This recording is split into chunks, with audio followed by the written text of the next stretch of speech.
नमस्कार। सामाजिक विकृति विरुद्ध निरन्तर खबरदारी, सत्यको नजिक पुगेर वास्तविकता खोताल्ने हाम्रो प्रयास कार्यक्रम निगरानीमा स्वागत छ। म पुण्य धमला।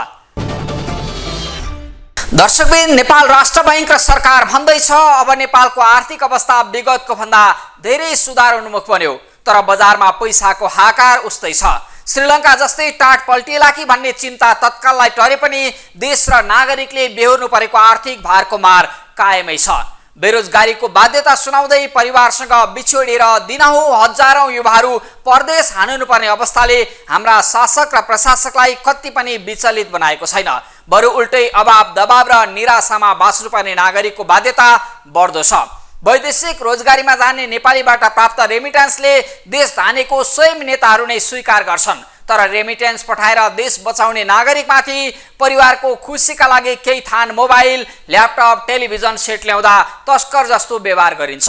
बरु अर्बौंको सुन, लागु औषध तस्करी गर्ने तस्करहरूले सबै अवैध माल सामान सहज रूपमा छिराउँछन्। गरी खाना खोज्नेहरूलाई यहाँ गौडा गौडामा कर असुलेर शिथिल बनाउँछ सरकार, अनि नियामक राष्ट्र बैंक लाचार भन्दा व्यवसाय गर्न खोज्नेहरूमाथि निजी बैंकले चर्को ब्याजको भारी बोकाएका छन्। जताततै लुटतन्त्र फस्टाउँदा सडक, खानेपानी, ढल, बत्ती र सहज शिक्षा, स्वास्थ्यको सुविधा दिन समेत तिनै तहका सरकार चुकिरहेका छन्। आजकल त सदनदेखि सडकसम्मै माफियाको रजगर भयो भन्दै नागरिकले लौन कसरी समृद्ध नेपाल, सुखी नेपालीको सपना पूरा गर्ने भन्दै हार गुहार नै गरिरहेका छन्। न कुनै सहरका पूर्वाधार सुन्दर र सफा छन्, न त युवाहरूको भविष्य नै सुनिश्चित छ। केवल अभाव दबाव र तनावमा बाँचिरहेका नागरिकलाई आशा जगाउने गरी अभियान चलाइरहेका काठमाडौँ महानगरका मेयर बालेन्द्र शाह फोहोरलाई व्यवस्थित गर्न भने चुकिरहेका छन्। यही विषयमा केन्द्रित हुनेछ आजको निगरानी। चुनावी अभियानसँगै एकाएक चर्चामा आएका काठमाडौँ महानगरका मेयर बालेन्द्र शाह अहिले पनि चियो चर्चो र चासोका पात्र हुन्, तर दीर्घकालीन रूपमा विकास गर्नुपर्छ, महानगरलाई व्यवस्थित, सफा अनि सुन्दर बनाउनुपर्छ भन्ने उनै मेयर बालेन्द्र फोहोर व्यवस्थापनमा भने बारम्बार चुक्दैछन्। बन्चरे डाँडामा स्थानीयको अवरोध अनि सडक कोरिडोरमै निजी क्षेत्रका फोहोर सङ्कलकहरूको फोहोर वर्गीकरण र लिचेडको दुर्गन्ध, फोहोरको मारमा बाँचिरहेका महानगरवासीले खोइ कहाँ छन् काठमाडौँ महानगरका मेयर बालेन्द्र, यो त अति भएन र भन्दै बालेनकै खोजी गरिरहेका छन्। तपाईलाई हामी वर्षातको समयमा काठमाडौँ महानगरपालिकाभित्र फोहोर मैलाको व्यवस्थापन कसरी भइरहेको छ, काठमाडौँ महानगरका मेयर बनेर बालेन्द्र शाह आएसँगै यसरी सडक पेटीमा फालिएको फोहोरलाई व्यवस्थित गर्न भन्दै निर्देशन दिएर जरिवाना समेत गराएका थिए मेयर बालेन्द्रले। तर यति बेला उसै गरी पुरानै शैलीमा सडकमै फोहोर फालेर विभिन्न निजी कम्पनीहरूले यसरी दुर्गन्ध फैलाइरहेका छन्। यो ठाउँमा उभिन नै निकै गाह्रो छ। यहाँ बगेको लिचेडको दुर्गन्ध आइरहेको छ, वास गनाउने दुर्गन्ध छ, र सँगसँगै विभिन्न घरमा निश्चित रकम लिएर ल्याइएको फोहोरलाई यसरी सडकमै राखेर यहाँबाट छान्ने र छानेको फोहोर डम्पिङ साइडमा बन्चरे डाँडा लाने काम भइरहेको छ। हामी यहाँको स्थलगत दृश्य देखाइरहेका छौँ र सँगसँगै यो धोबीखोला कोरिडोर क्षेत्रका अधिकांश स्थानमा यस्तै दृश्यहरू देख्न पाइन्छ। हामी तपाईँलाई अर्को दृश्य पनि देखाउँछौँ। यो धोबीखोला कोरिडोर सुधार आयोजनाले एउटा सार्वजनिक सूचना पनि जारी गरेको छ। यो जुन धोबीखोला क्षेत्रको पुलमै लेखिएको छ, जथाभावी फोहोर नफालौँ, सबै नागरिकको परिचय दिउँ, धोबीखोला कोरिडोर सुधार आयोजना भनेर बोर्ड राखिएको छ अथवा सूचना राखिएको छ। तर त्यही सँगसँगै त्यसैको मुखैमा आडैमा यसरी निजी क्षेत्रका विभिन्न कम्पनीहरूले फोहोर फालिरहेका छन्, दुर्गन्ध फैलाइरहेका छन्। हिजो चुनाव जितेर आउने बित्तिकै सबैभन्दा पहिला सडकमा फालिएको दुर्गन्ध फैलाउने फोहोरमाथि धावा बोलेका मेयर बालेन्द्र आज कहाँ छन्? उनले केही समय त जरिवाना गराएर यो फोहोर मैलाको व्यवस्थापन व्यवस्थित तरिकाले हुनुपर्ने निर्देशन पनि दिए, कारबाही पनि गरे। तर अहिले जनप्रतिनिधि बनेर मेयर बालेन्द्र शाह आएको 1 वर्ष बितिसक्दा यो दुर्गति हेर्नुहोस् त। सडक पेटीमै यसरी निजी क्षेत्रका कम्पनीहरूले फोहोर ल्याउने, भण्डारण गर्ने, फाल्ने र यही लिचेड यो खोलामा बगाउने काम कानुनसम्मत हो या होइन? हिजो कानुनी कारबाहीका लागि प्रक्रिया थालेको काठमाडौँ महानगर जरिवाना समेत गराएको, फोहोर फाल्न नदिएर जरिवाना समेत गराएको काठमाडौँ महानगर र मेयर बालेन्द्र शाह कहाँ छन् यो व्यतिथिलाई व्यवस्थित गर्न? र केही निजी क्षेत्रका व्यवसायीहरूले त भनिरहेका छन् हामीलाई जग्गा भएन, ठाउँ नै भएन, सरकारले जग्गाको व्यवस्थापन गरिदिनुपर्छ। वा क्या गजब, आफू स्थानीयसँग विभिन्न व्यवसायीहरूसँग टन्न पैसा कुम्ल्याउने कमाउने, रसिद भिडाउँदै पैसा असुल्ने, अनि सरकारले जग्गा दिनुपर्ने, व्यवस्थित गरिदिनुपर्ने। अलिकति त लाज हुनुपर्ने हो। आफूले नागरिकसँग पैसा असुलेर फोहोर ल्याइसकेपछि त्यसलाई व्यवस्थित गरेर व्यवस्थापन गर्ने दायित्व सम्बन्धित कम्पनीको हो। यसमा महानगर र सम्बन्धित कम्पनीवालाहरूको ध्यान पुगोस्।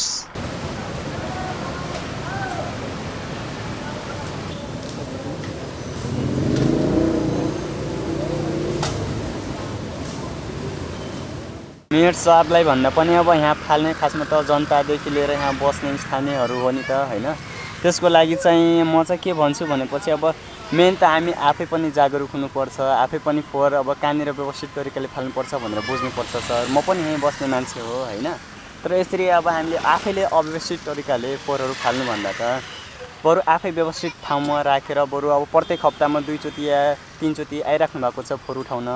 अब मेयर साहबको पनि अब यसमा अलिकति कमजोरी होला। जस्तै कि उहाँले अब भनौँ न जसरी आफ्नो जुन कम्पनीलाई उठाउन भन्नु राख्नु भएको छ, उहाँहरूले अब नउठाइदिएर उहाँ आफै पनि होइन आएर अनुगमन गरेर कम्पनीलाई कसरी हुन्छ एकचोटि भनौँ न उहाँहरूलाई अब समन्वय गरेर उठाउन लगाउने हो कि आफैले केही त्यसको अब भनौँ न निचोड निर्णय केही लिनुपर्ने हो। त्यो दुर्गन्ध त काठमाडौँ जस्तो फोहोर चिती नै छैन कि। म चाहिँ त्यो भन्छु पोखरा जाऊ, पोखरामा कति राम्रो ठाउँ छ होइन। त्यहाँ घुम्दाखेरि जस्तै फेवाताल लाइक पृथ्वी चोकहरू सबैतिर एकदम राम्रो लाग्छ त्यताको वातावरण चाहिँ। तर यहीँनिर जस्तै काठमाडौँ राटो पुल भनौँ अब अगाडि ठाउँ फोहोर ठाउँ बाटोमा भनौँ न थुपारिरहेको हुन्छ। त्यो त खासमा अब हामी आफै पनि कमजोरी देखिन्छ त्यसको लागि। र साथसाथै अब हाम्रो जुन अहिलेको जुन जति पनि नेताजीहरू हुनुहुन्छ नि उहाँहरू सबै कमजोरी नै छ। किनकि आफै व्यवस्थित नभएपछि अरूलाई कसरी व्यवस्थित गर्न सकिन्छ होइन र सर। जोखिम मोलेर फोहोर मैला व्यवस्थापनमा भूमिका खेल्नेहरूलाई तपाईँ हामीले सम्मान गर्नुपर्छ, साथ दिनुपर्छ, सहयोग गर्नुपर्छ।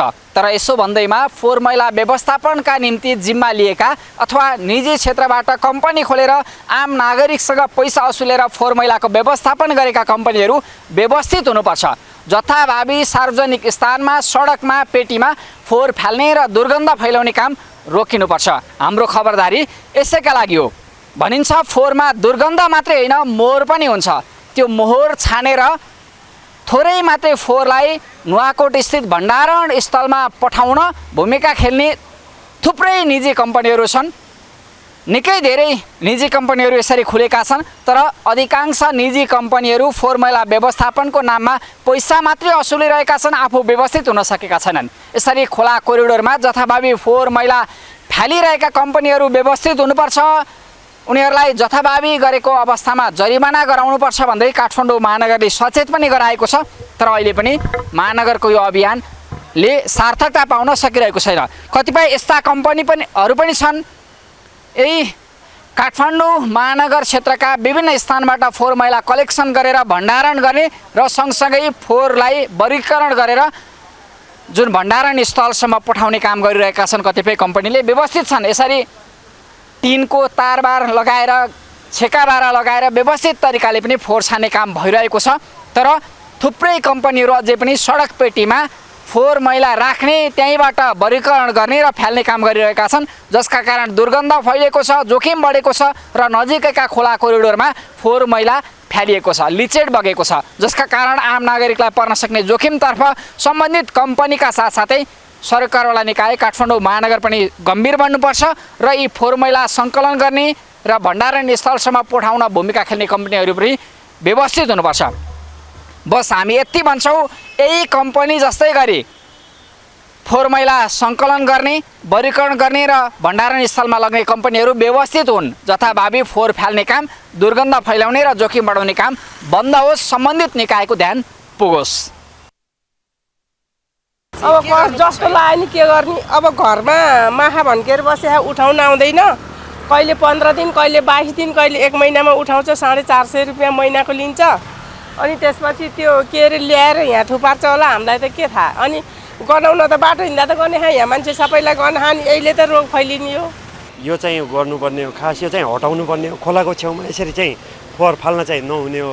तर अब यो प्राइभेट कम्पनीको नै बिगबिगी भएर भन्नुपर्छ। यो अब तिनीहरू अब पैसा तिरेर हामीबाट पैसा उठाइहाल्छन्, अनि अब यहाँ सित्तैमा पाएको ठाउँ भएर यहाँबाट छोड्नै मान्दैनन्।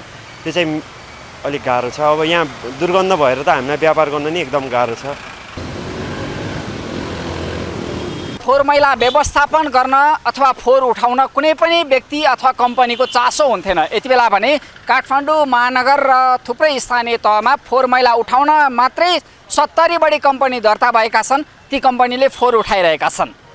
हाम्रो सवाल बस यति हो, हामी विभिन्न स्थानमा पुगेर तपाईहरुलाई फोहोर मैलाको सङ्कलन, वर्गीकरण र त्यसलाई सम्बन्धित ठाउँमा भण्डारण स्थलमा पठाउने काम कसरी भइरहेको छ भने स्थलगत वास्तविकता देखाइरहेका छौँ। र यो अवस्थाले देखाइरहेको छ काठमाडौँको अवस्था कस्तो छ, सुन्दर छ, व्यवस्थित छ या कुरूप छ। यसरी फोहोर मैला नै सडक पेटीमा फ्यालेर छान्ने काम गरिन्छ भने योभन्दा व्यवस्थित अथवा योभन्दा अव्यवस्थित सहर खोज्न कहाँ जाने। हामी बस यति भनिरहेका छौँ, यो फोहोर मैला सङ्कलन गर्ने, घर घरबाट ल्याएर भण्डारण स्थलसम्म पुर्याउन भूमिका खेल्ने कर्मचारी जसले काम गरिरहनु भएको छ, जोखिम मोलेर काम गरिरहनु भएको छ, उहाँहरूप्रति सम्मान छ। तर जसले जिम्मा लिएर आम नागरिकसँग पैसा असुलेका छन् उनीहरूले यसलाई व्यवस्थित गर्नेतर्फ ध्यान दिनु पर्यो र सम्बन्धित स्थानीय सरकारले समेत यो फोहोर मैलालाई व्यवस्थित गर्ने स्थान सुनिश्चित गर्नु पर्यो। अर्थात् यी व्यवसायीहरूले पनि आफूले नागरिकसँग पैसा उठाए अनुसार व्यवस्थित गर्ने काम गर्नु पर्यो। सडक पेटीमा सार्वजनिक स्थलमा फोहोर मैला फ्यालेर दुर्गन्ध फैलाउने सँगसँगै खोला कोरिडोरमा लिचेड पुर्याएर जोखिम बढाउने काम गर्नुहुन्न। हामी बस काठमाडौँ महानगरका मेयर बालेन्द्र शाहलाई यति भन्छौँ, काठमाडौँका खोला कोरिडोर र विभिन्न स्थानमा खुल्ला रूपमा फ्यालिएका फोहोर मैलालाई व्यवस्थित गर्ने काम होस् र निजी क्षेत्रबाट खुलेका कम्पनीहरूले जसरी नागरिकसँग व्यवस्थित गर्छु भनेर पैसा असुलिरहेका छन् उनीहरूले यो कामलाई व्यवस्थित गर्ने काम गरेको नगरेको महानगरले हेर्ने काम गरोस्, सबै स्थानीय तहले हेर्ने काम गरून्।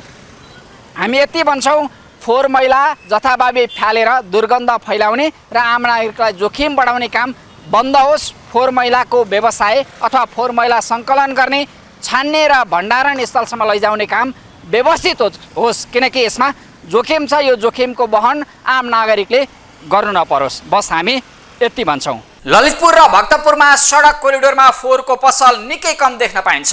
तर काठमाडौँका अधिकांश सडक कोरिडोरका पुल क्षेत्रमा प्रति घर परिवार मासिक 350 देखि 500 सम्म असुलेर फोहोर सङ्कलन गर्ने निजी व्यवसायीको राज छ। फोहोरलाई घरबाट बाहिर ल्याएर मोहोर खोज्ने, दुर्गन्ध र जोखिमसँग खेलेर डम्पिङ साइटसम्म पुग्न भूमिका खेल्नेहरूप्रति हाम्रो सम्मान छ। तर सार्वजनिक बाटो खोलामा फोहोर फालेर दुर्गन्ध फैलाउँदै लाखौं कमाउन पल्केकाहरू सुध्रिनुपर्छ। मेयर बालेन्द्र फोहोरले उब्जाएको समस्या समाधानमा गम्भीर बन्नुपर्छ। फोहोरलाई व्यवस्थित गर्न नसकेको नकारात्मक काम बढी चासो र चियो चर्चा बनिरहँदा मेयर बालेन्द्र शाहले चालेका कतिपय कदमले पनि चर्चा र बहससँगै प्रशंसा पनि पाइरहेका छन्। थप प्रसङ्ग जोड्नेछौँ एकैछिनको विश्रामपछि। चुनावी अभियानसँगै सुरु भएको चर्चा र फन्डा देशकै ठुलो अनि पुरानो महानगरको मेयर बनेपछि पनि उस्तै दुरुस्तै। काठमाडौँ महानगरका मेयर बालेन्द्र शाह कहिले सडक फुटपाथ खाली गरेर त कहिले अन्डरग्राउन्ड पार्किङ मापदण्ड विपरीतका संरचना भत्काएर चर्चा र विवादमा आउने पात्र हुन्। विगतमा डोजरे अभियानका कारण चर्चा र विवादमा आएका मेयर बालेन्द्र पछिल्लो समय भने महानगर क्षेत्रका विद्यालय, शिक्षण, सिकाइ र स्वास्थ्य क्षेत्रलाई व्यवस्थित गर्ने अभियानका कारण चर्चासँगै प्रशंसाका पात्र बनिरहेका छन्।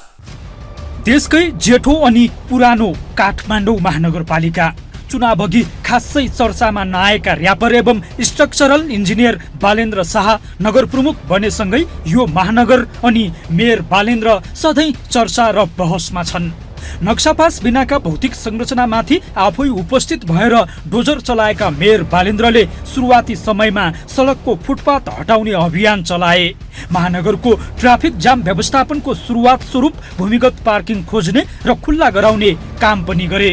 यति मात्रै नभएर सयौं वर्ष अघि भूमिगत बनाइएको टुकुचा खोला उत्खननको काम समेत थालेर चर्चासँगै विवादमा मुछिने काम पनि उनै मेयर बालेन्द्रले गरे।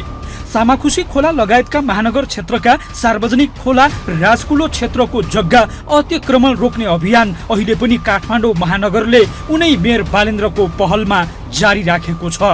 1 वर्ष कार्यकाल पूरा गर्दै गर्दा सडकको अनधिकृत पार्किङ, अनधिकृत वर्कसप, सडक अतिक्रमण, जथाभावी फोहोर फाल्नेमाथि कारबाही, आगोलागी नियन्त्रण, भूमिगत पार्किङ खुल्ला, अनधिकृत संरचना हटाउने काममा महानगरले उल्लेख्य उपलब्धि हासिल गरेको छ। यो हेरौँ।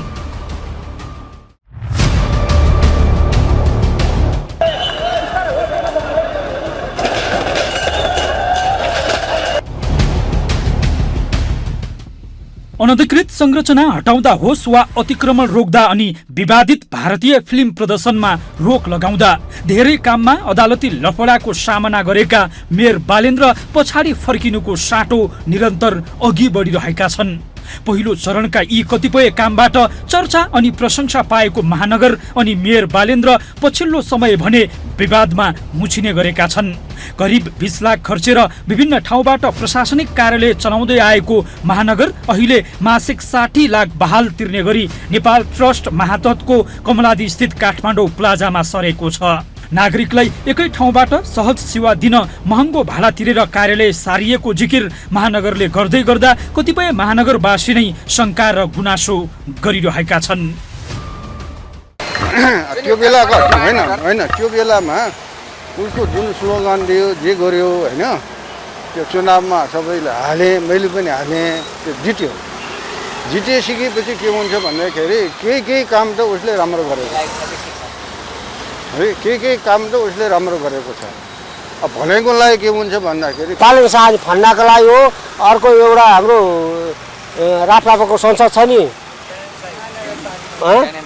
ज्ञानेन्द्र शाह फन्डाको लागि हो, अनि हाम्रो गगन थापा नि फन्डाको लागि हो, पदको लागि हो है, फेरि पदको लागि हो। अनि हाम्रो ऊ पनि हाम्रो रवि लामछन् फन्डाको लागि हो। यो पैसा कति पाइन्छ र के गर्न सकिन्छ फन्डाको लागि हो। डोजर अभियान र फुटपाथ व्यवस्थापनबाट चर्चा अनि विवाद दुवै सहन बाध्य मेयर बालेन्द्र पछिल्लो समय भने शिक्षा क्षेत्रको सुधारमा सक्रिय देखिएका छन्। शिक्षामा सिप र बुक फ्री फ्राइडे अभियानबाट शैक्षिक क्षेत्रमा सुधारको पहल थालेका मेयर बालेन्द्रले महानगर क्षेत्रका शैक्षिक थलोमा बन्द, हडताल, तालाबन्दीलाई पूर्ण रूपमा निषेध गराएका छन्। यो निर्णयको विरोधमा अखिल क्रान्तिकारीले काठमाडौँ महानगरको शिक्षा शाखामा केही महिना अघि लगाइएको ताला समेत मेयर आफैले फोडेर बन्द, हडताल मुक्त शैक्षिक क्षेत्रको संवैधानिक व्यवस्थाको ख्याल गर्न सचेत गराएका थिए। मेयर बालेन्द्र शाहकै पहलमा निजी विद्यालयले कानुन अनुसार छात्रवृत्ति दिए नदिएको बारे खोजी सुरु भएको छ। छात्रवृत्ति दिने संस्थागत विद्यालयलाई धन्यवाद दिँदै सूची सार्वजनिक गरेका उनले कानुन उल्लङ्घन गर्नेलाई सचेत गराउँदै कानुनी प्रक्रिया पूरा गर्न भनेका छन्। महानगर क्षेत्रका संस्थागत निजी सबै विद्यालयलाई शैक्षिक सत्र 2080-81 का लागि कक्षा 11 मा भर्ना गरिने विद्यार्थीसँग के कुन शीर्षकमा के कति शुल्क लिने हो विद्यालय व्यवस्थापन समितिको निर्णयसहित विवरण पेश गर्न काठमाडौँ महानगरले भनेको छ। यस्तै सरकारी सामुदायिक विद्यालयका शिक्षकहरूको तुलनामा निजी विद्यालयका शिक्षकको गुनासो आएको तर्फ ध्यानाकर्षण गराउँदै संस्थागत विद्यालयका शिक्षकहरूलाई समेत नेपाल सरकारले तोके बमोजिम उपलब्ध गराउन काठमाडौँ महानगरपालिकाले सूचना जारी गरेको छ। कानुन अनुसारको तलब सेवा सुविधा नपाएमा शिक्षक शिक्षिकालाई महानगरको शिक्षा शाखामा गुनासो गर्न समेत भनिएको छ। शिक्षा क्षेत्रमा गरिएका यी विभिन्न सुधारका कदमले मेयर बालेन्द्र र काठमाडौँ महानगरपालिकाले चौतर्फी प्रशंसा पाएका छन्। प्रतिनिधि सभा सदस्य डाक्टर अमरेश कुमार सिंह, विभिन्न सञ्चारकर्मीदेखि महानगरवासीले समेत सुधारको थप पहलको अपेक्षा सहित सामाजिक सञ्जाल फेसबुक मार्फत नै बालेन्द्रलाई धन्यवाद दिएका छन्।